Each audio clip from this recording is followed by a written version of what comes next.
ሰላምና ጤና በያላችሁበት ይድረሳችሁ ውድና የተከበራችሁ ቤተሰቦቻችን እንደምን አላችሁልን? ከሁለተኛው የዩቲዩብ ቻናላችን አዲስ ስፖርት ልዩ የተለያዩ ስፖርታዊ ጉዳዮችን ልናካፍላችሁ እነሆ ዳግም ተገናኝተናል። ስለምታደምጡን ቆይታችሁን ከኛ ጋርም ስለምታደርጉ እጅጉን ከልብ አድርገን ነው የምናመሰግነው። በዛሬው የአመሻሹ ፕሮግራማችን ላይ የተለያዩ ርዕሰ ጉዳዮችን ያዘሉ ፕሮግራሞችን ወደ እናንተ እናደርሳለን። በተለይ ከዝውውር ጉዳዮች ጋር በተያያዘ አርሰናልን፣ ማንቸስተር ዩናይትድን፣ ቸልሲ፣ ሊቨርፑል፣ ማንቸስተር ሲቲ፣ ባርሴሎና፣ ሪያል ማድሪድ፣ ሌሎችም የአውሮፓ ታላላቅ ክለቦች በዛሬው የዝውውር ፕሮግራማችን ላይ የሚካተቱ ናቸው። ስለምታደምጡን ቆይታችሁን ከኛ ጋር ስለምታደርጉ ከልብ አድርገን እናመሰግናለን። ከዝውውር ከመሸጋገሪያ በኋላ በድጋሚ ተመልሰን እንመጣለን። አብራችሁኝ ቆዩ።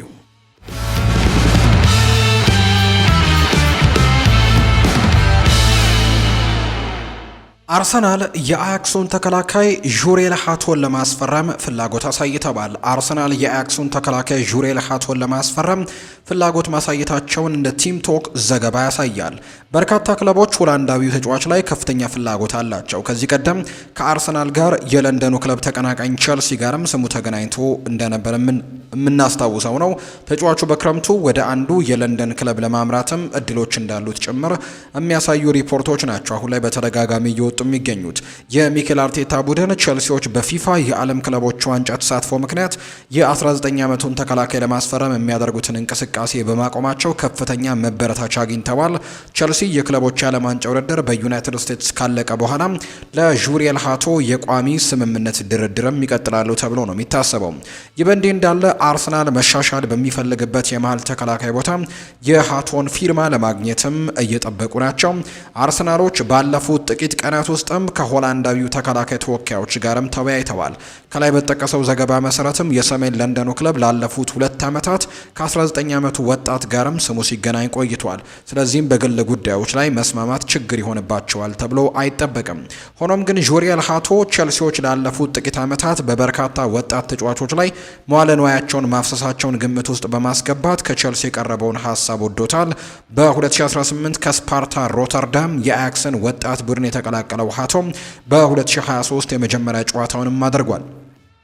ተጫዋቹ ባለፈው የውድድር ዓመት ለአያክስ እንግዲህ 50 ጨዋታዎችን አድርጎ 3 ጎሎችን አስቆጥሮ 6 ደግሞ ለጎል የሆኑ ኳሶችን አመቻችቶ ማቀበል ችሏል። አሁን ላይ ከኤር ዲቪዜ ጋር ያለው ኮንትራትም በ2028 ክረምት ላይ ያበቃል።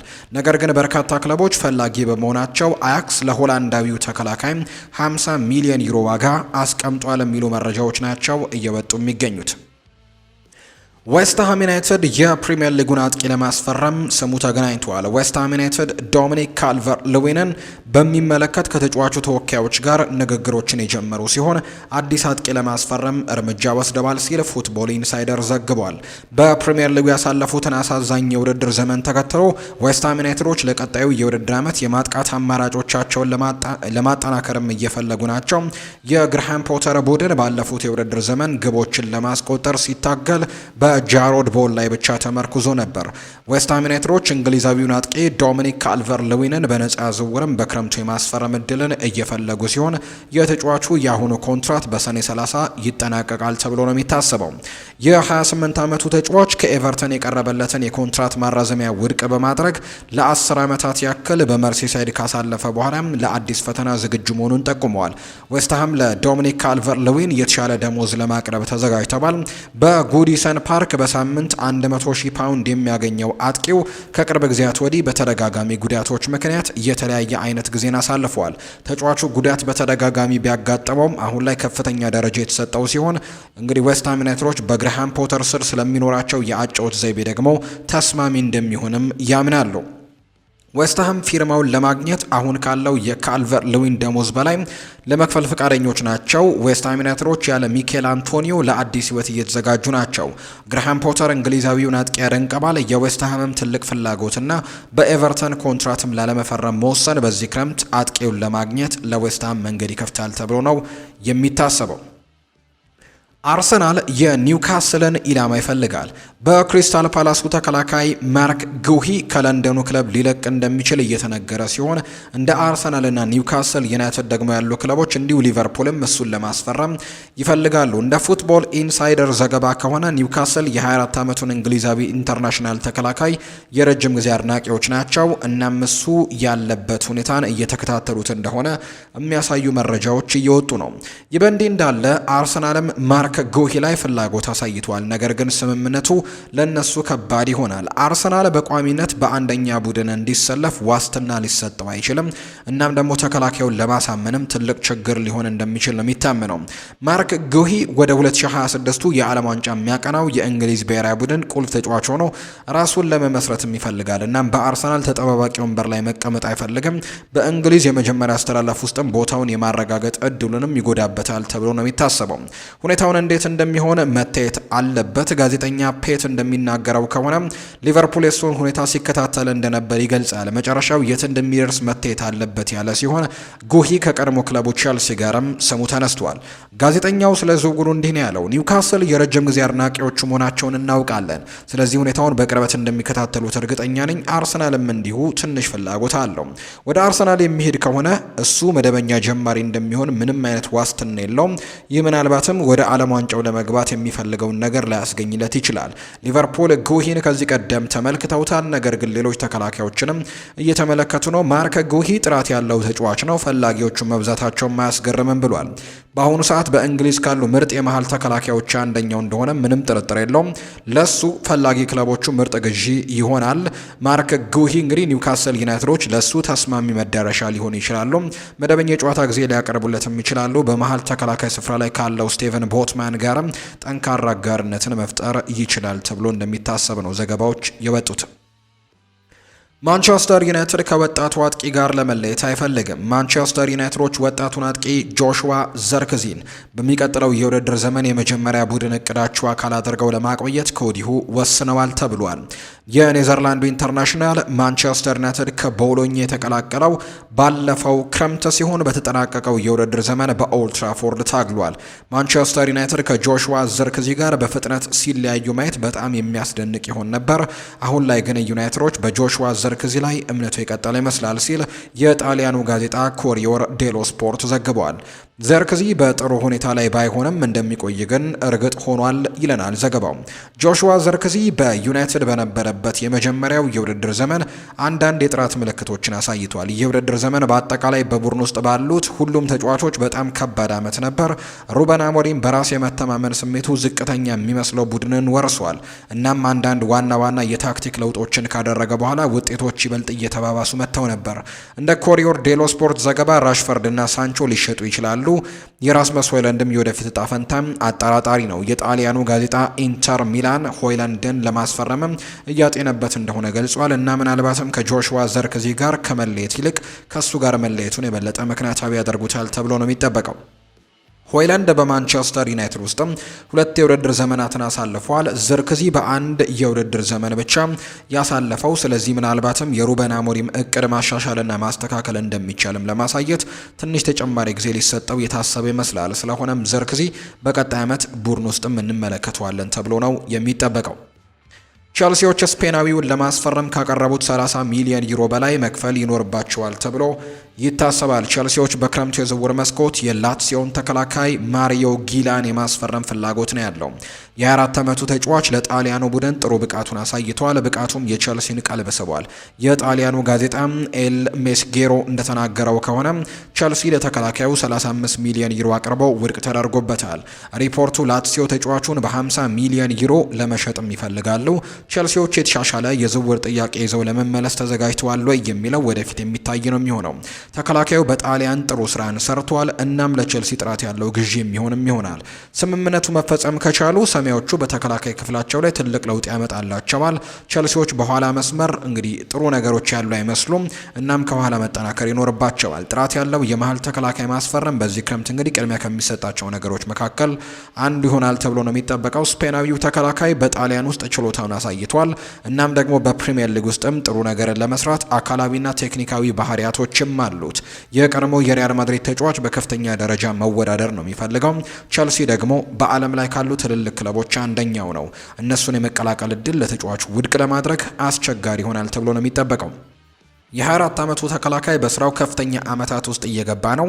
እናም ለዋና ዋንጫዎችን መታገል ይፈልጋል። ቸልሲ ያንን ሊያቀርብለት ይችላል። ቸልሲ ትልቅ ብቃት ያለው ቡድንና ጥራት ያለው አሰልጣኝም አላቸው። ወደ ቻምፒየንስ ሊግ መመለሳቸውንም አረጋግጠዋል። ቸልሲዎች ለተጫዋቹ የሚጠይቀውን ዋጋም ለመክፈል የሚያስችል አቅም እንዳላቸው ጭምር መገመቱ ተገቢ ነው ተብሎ ነው የሚታሰበው።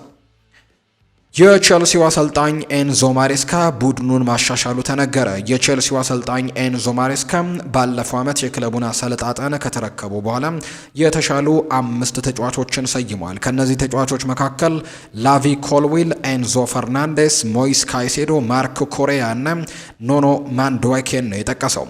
ማሬስካ ባለፈው ክረምት ቼልሲ ከማውሪሲዮ ፖቼቲኖ ጋር መለየቱን ተከትሎ የሰሜዎቹ አለቃ ሆኖ ተረክቧል። በክለቡ የመጀመሪያው የውድድር ዘመን የዩሮፓ ኮንፈረንስ ሊግን በማሸነፍና በፕሪሚየር ሊግ 4ኛ ሆኖ አጠናቋል። አሁን በፊፋ የዓለም ክለቦች ዋንጫ ላይም እየተሳተፈ ነው። ኤንዞ ማሬስካ ከክለቡ ድረገጽ ጋር ባደረገው ቃለ ምልልስ አንዳንድ ተጫዋቾች በሱ ስር ስላደረጉት መሻሻልም ይናገራል። ተጫዋቾችን ካሻሻልክ ቡድኑ መሻሻል እንደሚችል ብዙ ነገር ተናግሬያለሁ። እኔ በቼልሲ እንግዲህ ማከል የምፈልጋቸው ነገሮች አሉ፣ ማሳካትም የምፈልጋቸው ነገሮች አሉ። ከጀመርኩበት ጊዜ ጀምሮ ተጫዋቾች እየተሻሻሉ መሆናቸውን ደግሞ አይቻለሁ ብለዋል። ላቪ ኮልዊል፣ ኤንዞ ፈርናንዴስ፣ ሞይስ ካይሴዶ፣ ማርኮ ኮሬያ፣ ኑኖ ማንድዌኬ እነዚህ ተጫዋቾች እየተሻሻሉ የመጡ ተጫዋቾች ናቸው ሲልም ነው ማሬስካ የሚናገረው። 5ቱ ተጫዋቾች ቼልሲ የ2024/25 የውድድር ዘመን ስኬታማ እንዲሆን በመርዳት ረገድ ወሳኝ ነበሩ። ሞይስ ካይሴዶ የክለቡ የዓመቱ ምርጥ ተጫዋች ተብሎ ተመርጧል። ኤንዞ ፈርናንዴስ ከቼልሲ ጋር ደግሞ ባሳለፈው የመጀመሪያው የውድድር ዘመን መሻሻል አሳይቻለሁ ብሏል። ብዙ እንዳዳበርኩኝ ይሰማኛል ሲልም ጭምር እንዲሁ ይናገራል።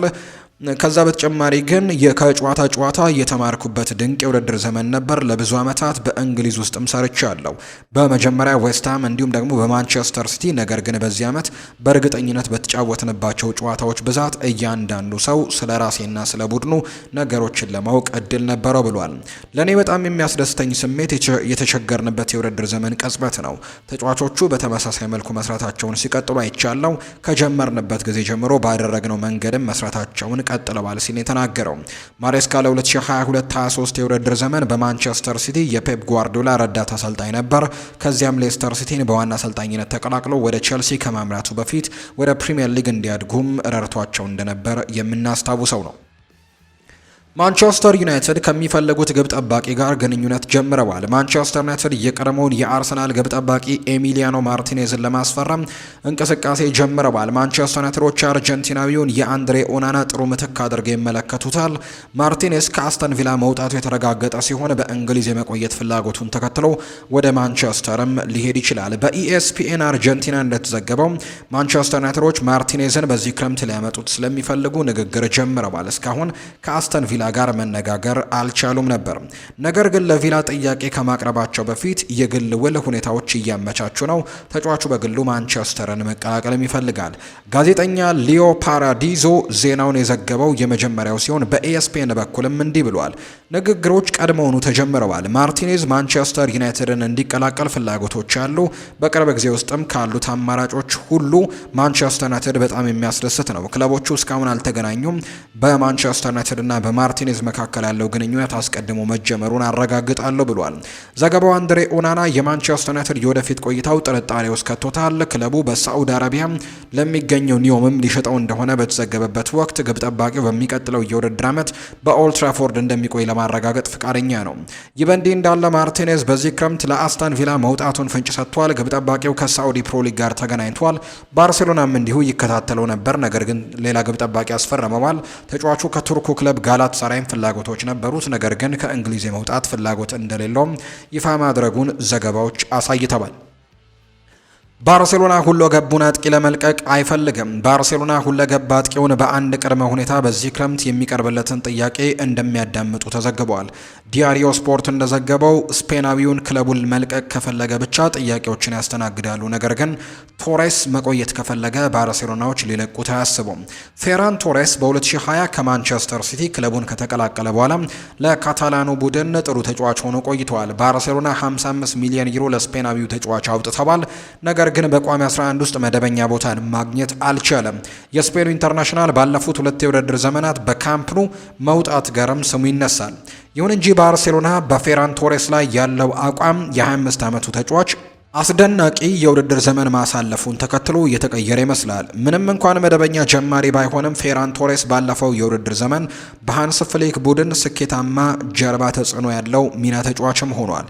እንግዲህ ባለፈው ዓመት በ1921 ደቂቃዎች ላይ ተጫውቶ 19 ጎሎችን አስቆጥሮ 7 አሲስቶችን ያደረገው ፌራን ቶሬስ በክረምቱ ዝውውርም የመልቀቅ ፍላጎት እንደሌለውና ቦታውንም ለማግኘት በመታገሉ ደስተኛ እንደሆነ ተናግሯል። በተለይም ባርሴሎና አዲስ የግራ ክንፍ ተጫዋች በመመልከቱ ሀሳቡ ሊቀየር አይችልም። ቶሬስ ለባርሴሎና እስካሁን 158 ጨዋታዎችን አድርጎ 44 ጎል ሲያስቆጥር 20 አሲስቶችን ደግሞ ማድረግ የቻለ ተጫዋች ነው። እንዲሁም ደግሞ ኒኮ ዊሊያምስ የሃንስ ፍሊክ ቡድንን መቀላቀል እንደሚፈልግ ከተነገረ በኋላ ስፖርት እንደዘገበው በስፔን ብሔራዊ ቡድን ላሉ የባርሴሎና ተጫዋቾች በዚህ ክረምት ብሉግራናን መቀላቀል እንደሚፈልግ ነግሯቸዋል። ዊሊያምስ ለላሚን ያማል፣ ለፓው ኩባርሲ፣ ፈርሚን ሎፔዝ፣ ፔድሪ ላሉ የባርሴሎና ተጫዋቾችም ወደ እነሱ ክለብ ማምራት እንደሚፈልግ ነግሯቸዋል የሚል መረጃ ጭምር ወጥቷል። ቶተንሃም ሌላኛውን የብሬንትፈርድ ተጫዋች እየተመለከቱ ነው። ቶተንሃም ሆትስፐርስ ከባየር ሚኒክ በቋሚ ውል ማቲያስ ቴልን ማስፈረሙን በይፋ ካወጀ በኋላ ባለፈው የውድድር ዓመት 25 ጎልና አሲስት ተሳትፎ የነበረውን አጥቂ ለማስፈረም ፍላጎት አሳይተዋል። በ2024/25 የውድድር ዘመን በጉዳት የተቸገሩትና በዚህ ምክንያትም ደግሞ እንዲሁም የተለያዩ ነገሮች የገጠማቸው ቡድን እንደሆኑ ይታወቃሉ። አሁን ላይ ደግሞ ሌሎች ተጫዋቾችን ለማስፈረም ፍላጎት እንዳላቸው እየታየ ነው የሚገኘው። በ2024/25 እንግዲህ በጉዳት ምክንያቶች የተቸገሩበትና በዚህ ምክንያት የፕሪሚየር ሊጉ ዝቅተኛ ደረጃን የሚገኘውን ቡድን ለማጠናከር ዴንማርካዊው ከፍተኛ ገንዘብ ይሰጠዋል ተብሎ ይጠበቃል። ቶተንሃም የመሀል ተከላካዩን ኬቨን ዳንሶን የውሰት ውል ወደ ቋሚ ውል ቀይሯል። አሁን ደግሞ የፍራንክ የመጀመሪያ ይፋዊ ፊርማ የተረጋገጠው ማቲያስ ቴልን በ29.8 ሚሊዮን ፓውንድ ነው። ምንም እንኳን ቴል ውሉ ቋሚ ቢያደርግም ስፐርስ ግን አዳዲስ ተጫዋቾችን እየተመለከተ እንደሆነ ይነገራል። ከዘጋርዲያን የወጣ ዘገባ እንደሚያሳየው ከሆነ የብሬንትፈርድ አጥቂ ዮን ዊሳ ሊዘዋወር የሚችልበት ሁኔታ ውስጣዊ ውይይቶች ተካሂደዋል። እንደ ዘገባው ከሆነ ቶተንሃሞች በሚያስገርም ፍጥነቱና አጨራረስ ብቃቱ የሚታወቀውን የ28 ዓመቱን የዲሞክራቲክ ሪፐብሊክ ኦፍ ኮንጎ ኢንተርናሽናልን ለማስፈረምም ተስፋ አድርገዋል። ተጫዋቹ ለብሬንትፈርድ በሁሉም ውድድሮች በ39 ጨዋታዎች ዊሳ 20 ጎሎችን አስቆጥሮ 5 አሲስቶችን አድርጓል። ዘገባው አክሎም ዊሳ ቶተንሃምን በ40 ሚሊዮን ፓውንድ ሊያስወጣ ይችላል። የፊት መስመር ተጫዋቹ ከብሬንትፈርድ ጋር እስከ 2026 ክረምት ድረስም ውል አለው። ይህ ዋጋ ደግሞ ለዳንኤል ሌቪ ትንሽ ከፍ ሊል እንደሚችል ነው የሚታመነው።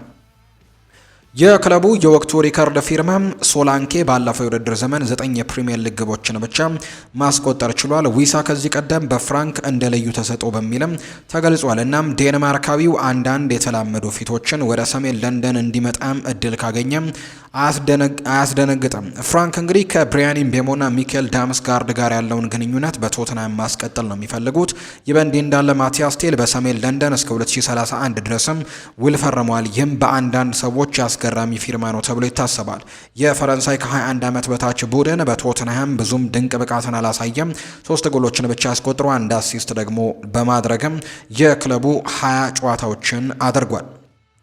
ሰንደርላንድ በክረምቱ ልምድ ያለውን የፕሪሚየር ሊግ ተጫዋች ለማግኘት ፍላጎት አለው። ሰንደርላንድ የወልቭሱን ግብ ጠባቂ ሳም ጆንስቶንን በክረምቱ የማስፈረም ፍላጎት አላቸው። እንደ ጋዜጠኛ አለን ኒክሰስ ዘገባ ከሆነ ግብ ጠባቂው በወልቭስ አይቆይም። በቀጣይ ዓመት የቋሚ ቦታን ወደሚሰጠው ቡድንም ለመሄድ እየፈለገ ነው። የ32 ዓመቱ ተጫዋች ባለፈው የውድድር ዓመት ለወልቭስ ቋሚ ተጫዋች ሆኖም አያውቅም። አሁን ግብ ጠባቂው ብዙ ጊዜ መጫወት ይፈልጋል። ወደ ሰንደርላንድ መዞር የሚፈልገው የመጫወት ዋስትና ከሰጡት ብቻ ነው። የቀድሞ የእንግሊዝ ግብ ጠባቂ ሰንደርላንዶች ለማሻሻል ጥራቶች ያሉት ለእነሱም ጠቃሚ ግዢ ሊሆን ይችላል። በፕሪሚየር ሊጉ ክለብ ውስጥ ካለው ሁኔታ አንጻር በተመጣጣኝ የገንዘብ መጠን ሊገኝ ይችላል። በሌላ በኩል ሰንደርላንድ የግብ ጠባቂ አሰልጣኝ ኒል ኩትለርን እንግዲህ ለማስፈረም እየተቃረበ ነው። ኩትለር ከዚህ ቀደም ከ32 ዓመቱ ግብ ጠባቂ ጋር በወልቭስ ቆይታው ሰርቷል። ተጫዋቹ ወደ ሰንደርላንድ እንዲቀላቀልም ማሳመን ይችል ይሆናል። ጥቋቁሮቹ ድመቶች ወደ ፕሪሚየር ሊግ ማደጋቸውን አረጋግጠዋል። ግብ ጠባቂው እነሱን የመቀላቀል እድሉ ልምድ ላለው ግብ ጠባቂ ማራኪ ይሆናል። የመጀመሪያ ቡድን የመጫወቻ ጊዜ ማረጋገጫዎችንም መስጠት ከቻሉ ተጫዋቹ ወደ እነሱ ለማምራትም ፍላጎት ሊኖረው እንደሚችል ይነገራል። ሰንደርላንድ በሚቀጥለው የውድድር ዘመን በፕሪሚየር ሊጉ ጥሩ እንቅስቃሴን ለማድረግ ተስፋ ያደርጋል። ራሳቸውንም በሊጉ ለማቆየት ይፈልጋሉ። እናም ልምድ ያላቸውን ጥራት ያላቸው ተጫዋቾችን ይፈልጋሉ። የ32 ዓመቱ ግብ ጠባቂ በፕሪሚየር ሊጉ የእግር ኳስ ልምድ ያለው ሲሆን ትክክለኛ ዋጋ ጥሩ ግዢ ሊሆን ይችላል። በወልቭስ ካለበት ሁኔታ አንጻር የፕሪሚየር ሊጉ ቡድን በመንገዱ ላይ ሊቆም እንደማይችል መገመቱ ተገቢ ነው። በጠረጴዛው ላይ ተስማሚ የሆነ ዋጋ ካለም እንዲለቅም ሊፈቅዱለት ይችላሉ። ግብ ጠባቂው ለወልቭሶች ቁልፍ ተጫዋች አይደለም። እናም ደግሞ እነሱን አጥብቀው መያዛቸው ትርጉም የለውም የሚል መረጃ ነው የወጣው። አርሰናሎች ወደ ኦሌ ዋትኪንስ ዝውውር ሊመለሱ ይችላሉ። አርሰናል ቀዳሚ ኢላማቸው የሆኑት ቪክተር ዮከርሽና ቤንጃሚን ሼስኮን ማግኘት ካልቻሉ ወደ አስተን ቪላ አጥቂ ኦሌ ዋትኪንስ እንደሚዞሩ ተነግሯል። ዘ ዴይሊ ሜል እንደዘገበው ከሆነ አርሰናሎች ዋትኪንስን ከሁለቱ አጥቂዎች በኋላ ሶስተኛ ኢላማቸው ነው። ለስፖርቲንግ ሊዝበን ባሳየው ልዩ ብቃት ዮከርሽ በዓለም እግር ኳስ ውስጥ በጣም ከሚመኟቸው ተጫዋቾች አንደኛው ሆኖ ብቅ ብለዋል። በ2023 ከኮቬንትሪ ሲቲ ወደ ፖርቱጋሉ ቡድን በ20 ሚሊዮን ዩሮ ከተቀላቀለ በኋላ የስዊድኑ ኢንተርናሽናል 102 ጨዋታዎችን አድርጎ 97 ጊዜ ኳስና መረብን አገናኝተዋል። ቪክተር ዮከርሽ በቅርብ ወራት ውስጥም በሁሉም የአርሰናል ጋር ከማንቸስተር ዩናይትድ ጋርም በጥብቅ ተነስቷል። ስዊድናዊው ከሩበን አሞሪም ጋር በኦልትራፎርድ ሊያደርጉት የነበረውን ዳግም መገናኘት ውድቅ ማድረጉንና የሚኬል አርቴታን ቡድን መቀላቀል እንደሚፈልግ ተዘግቧል። ነገር ግን ስፖርቲንግ ሊዝበኖች ለቪክተር ዮከርሽ 85 ሚሊዮን ፓውንድ እንደሚፈልግ ተዘግቧልና ነገር ግን አርሰናል በዋጋው ጉዳይ ትዕግስት አጥቷል። አሁን አማራጮችን እየፈለጉ ነው። እናም ዋትኪንስ በእጩነት ለይተውታል። የአረብ ለብዚሹ አጥቂ ቤንጃሚን ሼስኮ ሌላኛው አማራጭ ነው። ሼስኮ በዚህ ክረምትም ብዙ ፈላጊዎች ካሉት ተጫዋቾች አንደኛው ነው። ዋትኪንስ በፕሪሚየር ሊግ የተረጋገጠ ሲሆን በቅርብ ዓመታትም ከአስተን ቪላ አስተማማኝ ግብ አስቆጣሪዎች ነው። እስካሁን ድረስም ለቪላ ባደረጋቸው 223 ጨዋታዎች 87 ጎሎችን አስቆጥሮ 42 አሲስቶችን በማድረግ ችሏል። አርሰናል በጥር ኦሌ ዋትኪንስን ጥያቄዎች አቅርበው ውድቅ ተደርጎባቸው ነበር። በድጋሚ በክረምትም የአጥቂውን ዝውውር እንደ ሶስተኛ አማራጭ ሊሞክሩት ይችላሉ። ፈረንሳዊው ተጫዋች የሪያል ማድሪድ የነጻ ፊርማ ኢላማ ነው። እንደ ማርካ ዘገባ ከሆነ ሪያል ማድሪድ የሊቨርፑልን ተከላካይ ኢብራሂማ ኮናቴን በሚቀጥለው ክረምት እንደ ነጻ ወኪል ለማስፈረም ተስፋ ያደርጋሉ። ፈረንሳዊው ተጫዋች በአንፊልድ የኮንትራት ውሉ የመጨረሻ ዓመት ላይ የሚገኝ ሲሆን እስካሁንም አዲስ ኮንትራት አልፈረምም። ኢብራሂማ ኮናቴ በሊቨርፑል ውስጥም ላለፉት 2 ወራት የክለቡ የወደፊት እጣ ፈንታ ሲገጥማቸው ከነበሩ ተጫዋቾች አንደኛው ነው። ክለቡ ለሞሐመድ ሰላህና ቨርጂል ቫን ዳይክ አዲስ ኮንትራቶችን ቢያቀርቡም በኮናቴ ላይ ምንም አይነት የተሻሻለ ነገር አልታየም። አሌክዛንደር አርኖልድ ከሊቨርፑል ጋር በአዲስ ስምምነት ላይ መስማማት ተስኖት ወደ ሪያል ማድሪድ ለመዘዋወር መንገዱን ከፍቷል። ከላይ በተጠቀሰው ምንጭ መሰረት ሎስ ብላንኮቹ በሚቀጥለው ክረምት ነጻ ወኪል የሆኑ ተጫዋቾችን ለማስፈረም እየሰሩ ናቸው። እናም በኮንትራት ሁኔታ ውስጥም ኮናቴ እና ደግሞ እንደ ዋና ኢላማቸው ለይተውታል። የ26 ዓመቱ ተከላካይ በዚህ ክረምትም የኮንትራት ማራዘሚያውን መፈረም ካልቻለ የስፔኑ ኃያላን ክለብ ሊቀላቀል ቅርብ ነው ተብሏል። በቅርብ ጊዜያት ሪያል ማድሪድ ከፍተኛ ደረጃ የተሰጠውን ተጫዋችም ወደ ሳንቲያጎ ቤርናቢው ለማምጣት ምንም ሳንቲም ሳይከፍሉ ተሳክቶላቸዋል። በቅርቡ አሌክዛንደር አርኖልድ ከሊቨርፑል በተመሳሳይ መልኩ በነፃ ያስፈረሙ ሲሆን ዳቪድ አላባ 2021፣ አንቶኒ ሩዲገር 2022 እና ኬሊያን ምባፔ 2024 በነፃ መፈረማቸውም የሚታወስ ነው። ኮናቴ በዚህ የውድድር ዘመን በአርነ ስሎት የፕሪሚየር ሊግ አሸናፊ ቡድን ውስጥም ወሳኝ ተጫዋች ነበር። 2 ግቦችንና 2 አሲስቶችን በ45 ጨዋታዎች ላይ አድርጓል። የቀድሞው የላፕዚግ ተጫዋች በክለቡ የቫን ዳይክ ጋርም አስደናቂ የማል ተከላካይ ሽርክናን ፈጥሯል። በሊቨርፑል በ132 ጨዋታዎችም 5 ጎሎችን አስቆጥሮ 4 አሲስቶችን ደግሞ ማድረግ የቻለ ተጫዋች እንደሆነ ቁጥሮቹ ያሳያሉ። ውድና የተከበራችሁ ቤተሰቦቻችን ለዛሬ ያዝንላችሁ አዳዲስ ስፖርታዊ ጉዳዮችን ያዝንበት ፕሮግራማችን ይህን ይመስል ነበር። ስላደመጣችሁን ስለተከታተላችሁን ከልብ አድርገን ነው የምናመሰግነው። ፉአድ ባህሩ ፕሮግራሙን እየመራው ከእናንተ ጋር ቆይታን አደረግኩኝ። በቀጣይ ፕሮግራሞቻችን ሌሎች ርዕሰ ጉዳዮችን ይዘን ዳግም ተመልሰን የምንገናኝ ይሆናል። ስለተከታተላችሁን ከልብ አድርገን ነው የማመሰግነው። በቀጣይ ፕሮግራሞቻችን ትልልቅ ነገሮችን ይዘን እንቀርባለን። መልካም ጊዜ እንዲሆንላችሁም በአክብሮት ተመኘው።